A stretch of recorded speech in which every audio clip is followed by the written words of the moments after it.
Recently, we decided to walk and run every afternoon.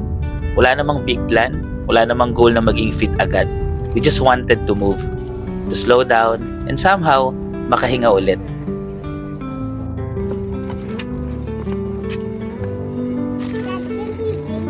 Okay, mamaya na kaya.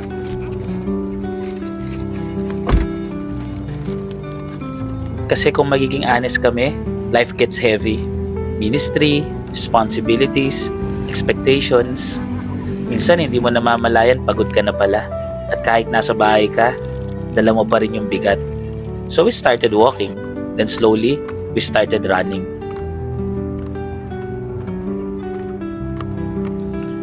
At habang tumatakbo kami, parang may tinatakbuhan din pala kami. Yung stress, yung pagod, yung ingay ng mundo.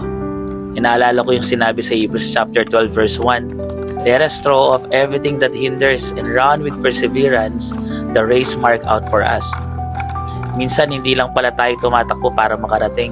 Minsan tumatakbo din tayo para magbawas ng bigat. Pero higit pa sa pagtakbo, ito yung natutunan ko. This activity became our space. Space to talk, space to laugh, space to just be present. Walang distractions, walang pressure, just us, together. And as a father, these are the moments I don't want to miss. At sa gitna din ng pagtakbo, may paalala ang Diyos. Di mo kailangan dalhin lahat. Sabi ni Jesus sa Matthew chapter 11 verse 28, "Come to me all who are weary and burdened, and I will give you rest."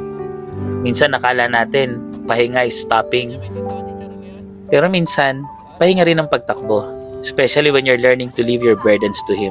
Step by step, hininga, bawat hininga.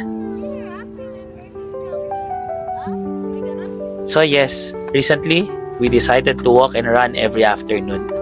Hindi para tumakas sa buhay, kundi para maalala na may pahinga sa gitna ng takbo. And maybe, the best way to move forward is to run, not alone, but together and with God.